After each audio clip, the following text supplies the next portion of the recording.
You are listening to the 99th episode of the Daily Wellness Podcast. I really can't even believe it. And this episode is the soft launch of video podcasting for us. Up to this point, we've only produced an audio podcast, and we wanted to see if also offering a video option would be helpful to you as listeners. So if you check out the video format of this on YouTube, please reach out to us and let us know what you think. You can also subscribe to the YouTube channel, and all the links that you need to do that are in the show notes. Next week will mark the 100th episode, and we really want to celebrate with you guys because we are so thankful for our listeners. So we have a fun giveaway coming next week and the official launch of the video podcast. So make sure that you come back for that. This week, I wanted to share something a little more personal that's been on my mind a lot lately. I've seen some people posting on Instagram that saying things like, I'm 40 and I feel better than ever, or I'm 50 and I'm feeling healthier than I did when I was 20. And it made me kind of wonder, could I say that? Could I honestly make a post and that be true for me? Am I better at age 43 than I was at age 23? What is my health like now in my 40s compared to when I was younger?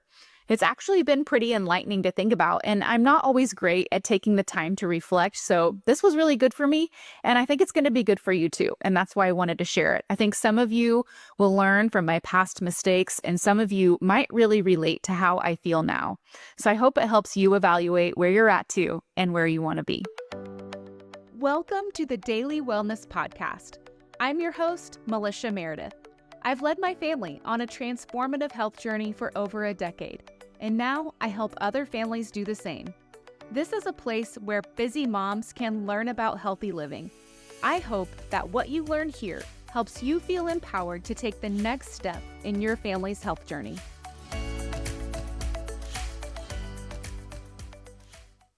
This podcast is a way that I can help you learn and provide you with great resources.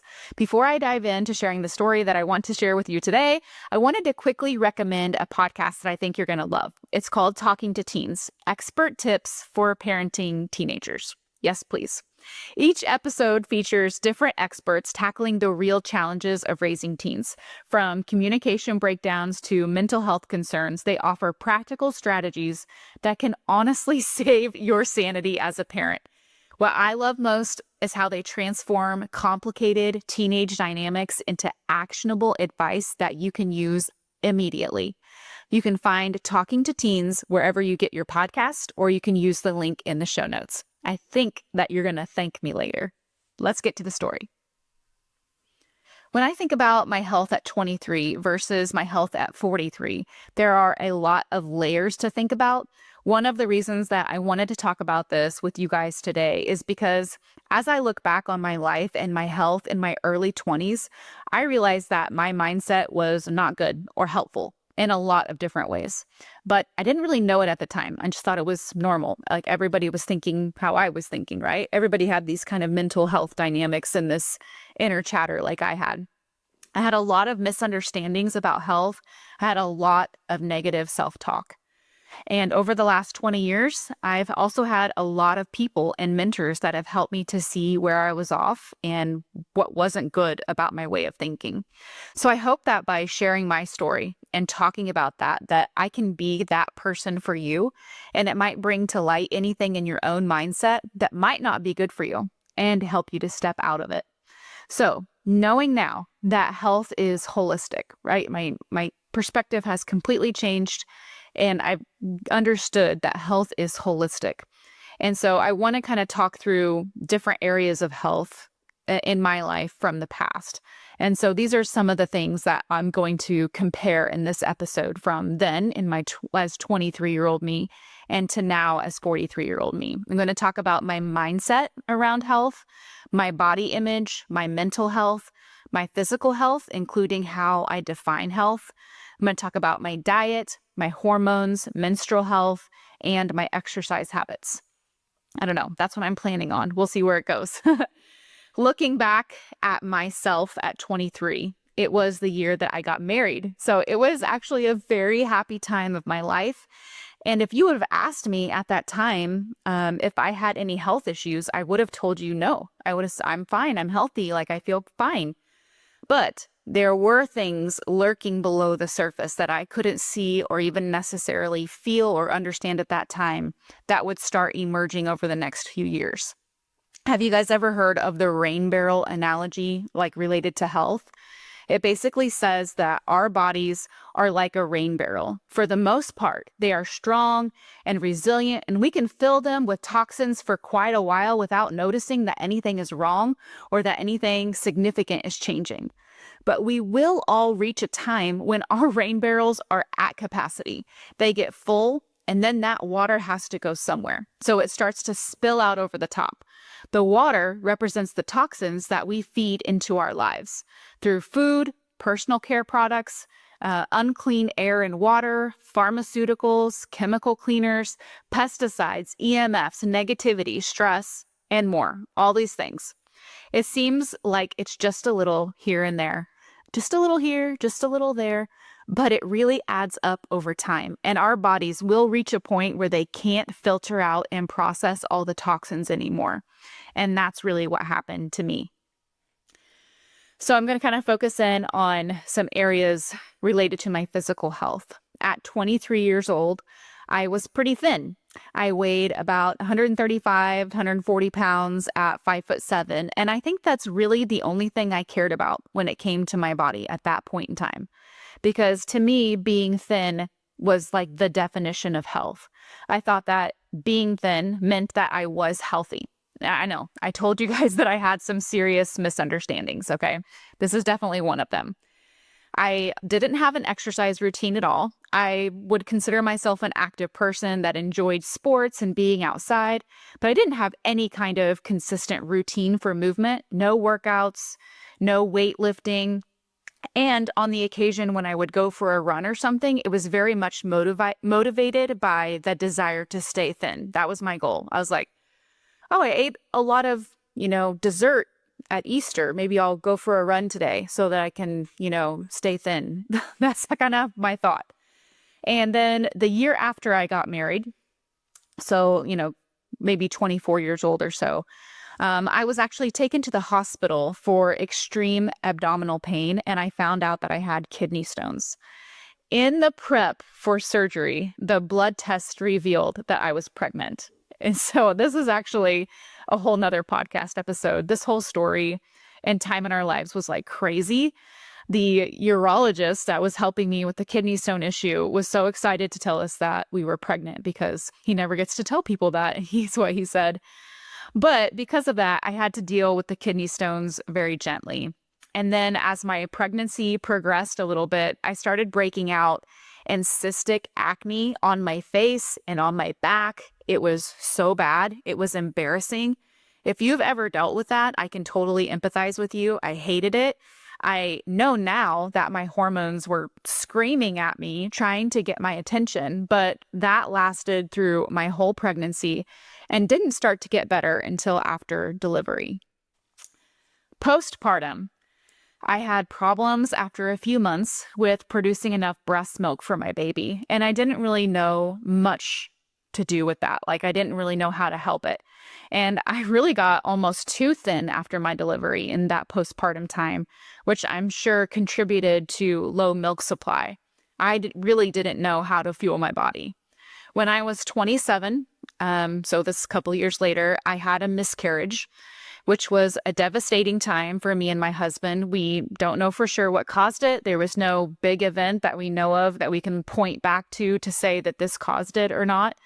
But I know now that there could have been many reasons for it. So again, it's kind of like that rain barrel effect. There was nothing that I could see with my own eyes or that I knew to look for. But my diet had a lot of ultra processed.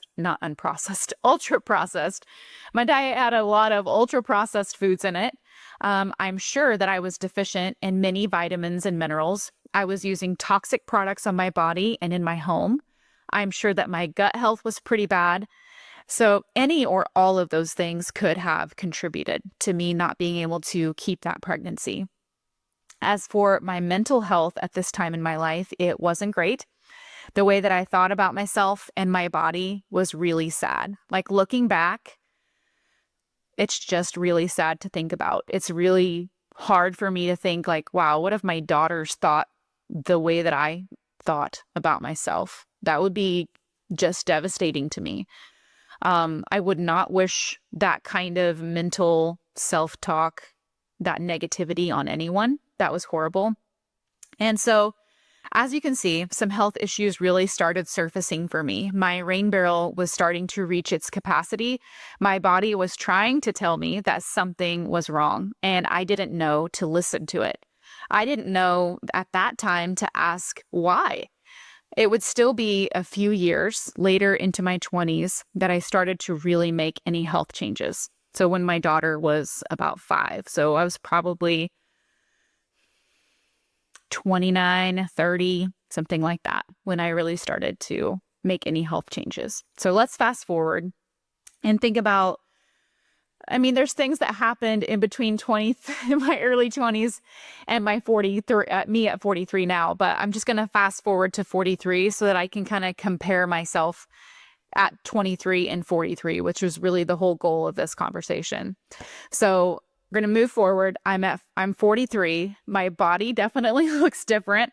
My weight fluctuates between 160 and 165. So that's a good 20 pounds heavier than I was at 23. And I think that weight gain over the last 20 years is due to a few factors. And obviously my weight has gone up and down with pregnancies and different things like that. But I have, my youngest is 10 now. So it's nothing to do with pregnancy at this point.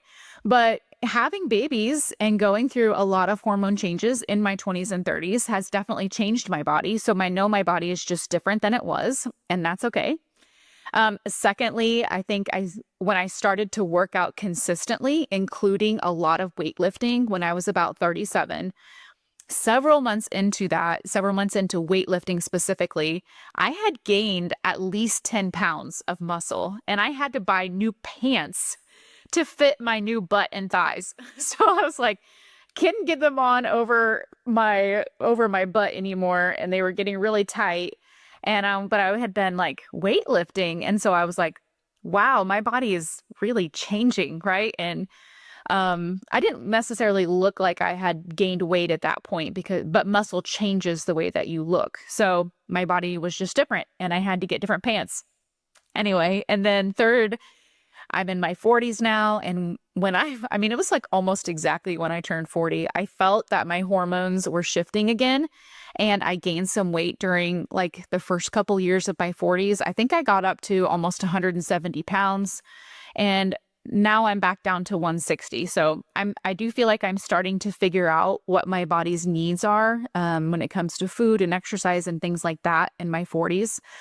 I think I'm still working on it a little bit, but I'm definitely I feel like I'm really close to understanding how to fuel my body, understanding what kind of movement I need to maintain a healthy weight and things like that. So I'm getting there. But most importantly, when it comes to my physical health and appearance, I now realize that being thin is not the definition of health. I am very much okay with not looking like my 23-year-old self.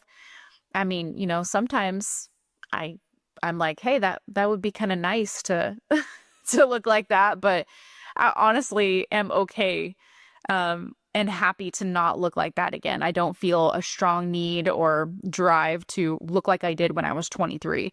There are a lot of thin people in the world with rain barrels that are about to spill over and wreak havoc on their lives.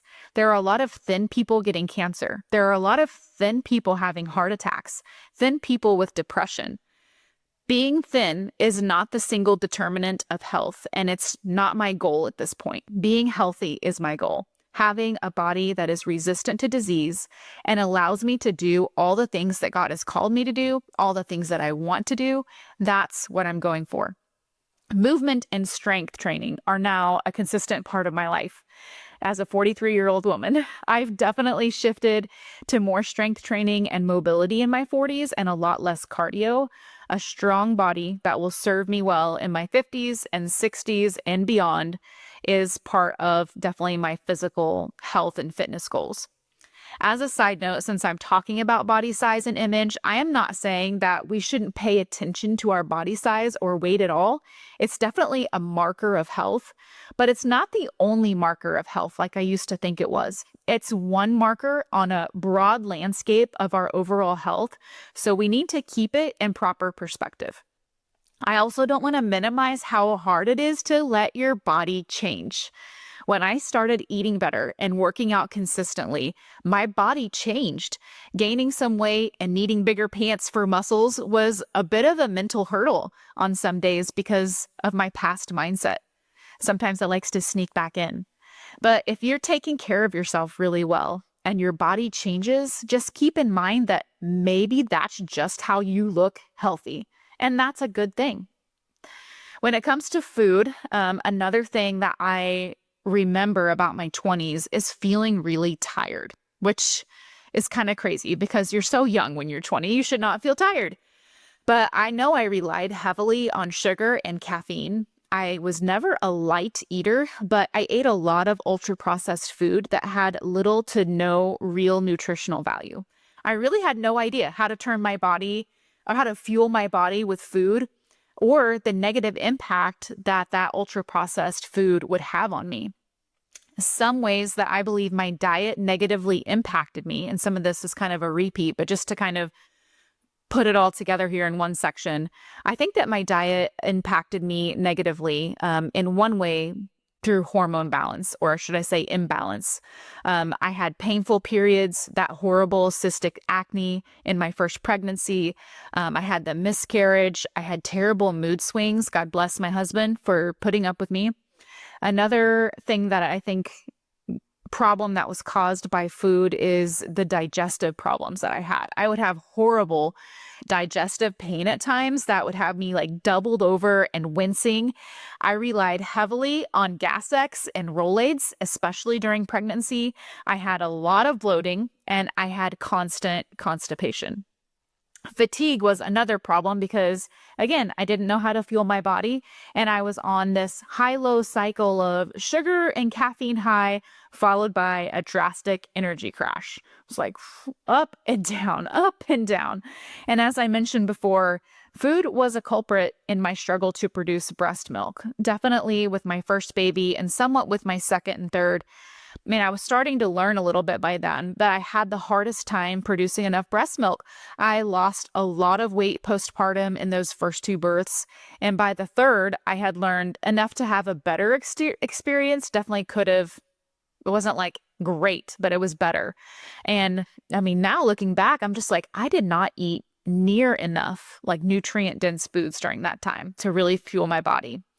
So, you don't know what you don't know, but I can see that food was a part of that struggle. So, what is food like now in my 40s? Well, I have over a decade of learning about nutrition under my belt. My diet has done a 180. We eat 90% real whole foods in our home. And I have a much better understanding of what fuel from food that my body needs from like as a 40-year-old woman, especially. So everybody's going to be different on this, right? But I feel like I have a much better understanding of what fuel from food that I need and how to get that. My hormones are like so much better now. I have clear and balanced skin. So I used to be in this cycle of being like very, very oily in the summer. I would carry around these little absorbent papers in my purse and try to like blot all the oil off my skin all summer. But then in the winter, my skin would get so dry that it would be flaky. And I feel like I couldn't even put makeup on because it was just gross. But I don't have that anymore. So balanced skin, no breakouts. I might have a zit very occasionally, but like it's nothing compared to like what I used to have. So I can handle that. I don't have to take medication for pain during my periods. I used to have to always rely on like Tylenol or ibuprofen or Advil. But now if I have any period pain at all, it's very light. It's not disruptive to my life. I might just put a little bit of essential oils on and I'm good to go. And then I feel like my mood is also way better. So, I'm sure my whole family is happy about that. I am now having to learn about perimenopause, but I feel like my diet is helping me now instead of hurting me. So we're just going to keep changing like in life, right? And we're going to have to keep like adjusting as our bodies change, especially as women, because we have such hormonal fluctuations and changes throughout our lives. But your diet can be your friend in that, instead of your foe. So my digestion has also healed, so that's a huge plus. Way better in my 40s than it was in my 20s. I have regular bowel movements almost all the time. Sometimes traveling can throw that off, not gonna lie. But I don't have the painful gas and bloating that used to be like my norm. I remember when I started eating real food and I didn't have gas and bloating after meals, and I'd be like, wait a minute, this is normal. Like, not having the gas and bloating is the normal. Like, I'm just not used to it. I didn't even know that I had such a problem until it got better. Another thing that is better in my 40s is that I don't have that afternoon energy slump. And there's a lot of things that help with that, but diet is huge. So I know how to set myself up for sustained energy throughout the day, which is a huge, huge benefit to me, like with busy teenagers and homeschooling and doing the podcast and all the things. Like, I don't have time, every day to take an afternoon nap. I don't want to be going through, coffee drive-throughs and getting unhealthy drinks. So I'm really happy that I was able to figure out how to, sustain my energy through the day. So in my health assessment of where I am now at 43, overall, I do think that I am in a much better place than I was when I was 23. As I reflect on this, I think that the most significant thing for me is how much my mindset and my mental health has changed. I just feel like I still feel like I have some things to learn and some areas to grow in, like for sure. And I'm not at all perfect, but I actually love and appreciate my body now.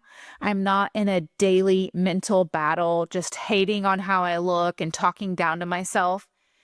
I don't often think about how huge that is, but as I'm reflecting now, I know that that has made a really big positive difference in my quality of life. Not just, you know, right in this moment or whatever, but overall quality of life. If you can get to a place mentally where you are not just degrading yourself and thinking and talking negatively about yourself, it makes a huge difference like on your mental health and therefore just improves your entire quality of life.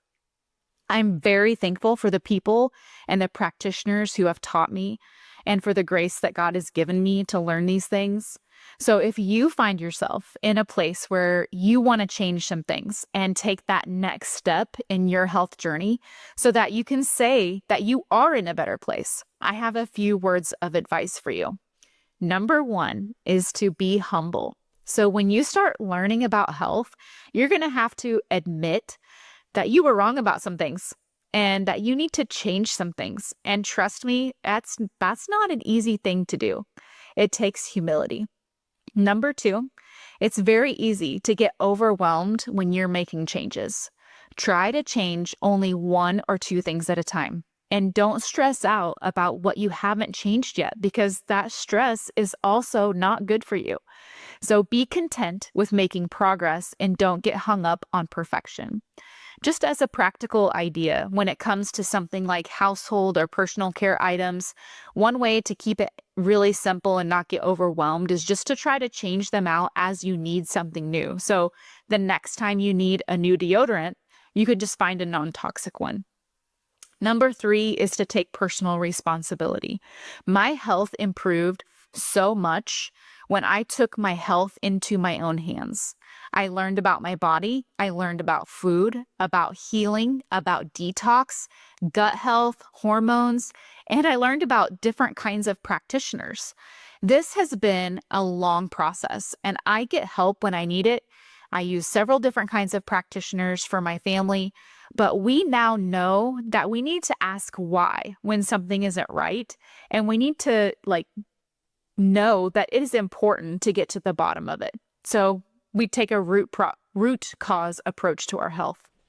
And I just want to encourage you that you can learn too. I know it seems overwhelming, but I've been sharing with you guys, like, this is like a 13, 14-year journey for me at this point. Okay. So this did not happen overnight, and it doesn't have to happen overnight too for you, but you can be intentional to prioritize learning more about health so that you will feel empowered to make good decisions. Like when you learn and you grow in your knowledge about health and about your body and all those things that I mentioned, you're going to feel more confident making decisions about your own health. And I hope that this podcast is one of those resources for you, and my blog and things like that. Because that's exactly why I created it for you. Because I know, especially if you're a mama listening, that it is so hard to just like sit down and research things about health. So I created this so that you have an easy way to access information about natural health and healing and low tox living and all those kinds of things. So I just was thinking about what I would say if I could sit down with my 23-year-old self and give her some advice about her health. And I think I would tell her to learn to love and appreciate her body, first of all. I would tell her to trust all those little nudges that she has to do things the natural way. And I would tell her to be brave, because she's going to have to kind of go against the grain sometimes to live life the way that she really wants to. So I would just tell her to be brave, and I would tell you, if you're listening, the same thing today. Thank you for listening to the Daily Wellness Podcast. Come back next week for our 100th episode and get all the details on our fun giveaway. Check out the video podcast if you're listening on audio, and subscribe to our YouTube channel. We are so thankful for you. Have a great day. Thanks for listening to today's episode on the Daily Wellness Podcast. We hope that you found it helpful for your own wellness journey. And if so, we'd love for you to leave a review. Then come back and listen for review shoutouts on upcoming episodes. For more information, check out the show notes and connect with us on our website, dailywellnesscommunity.com.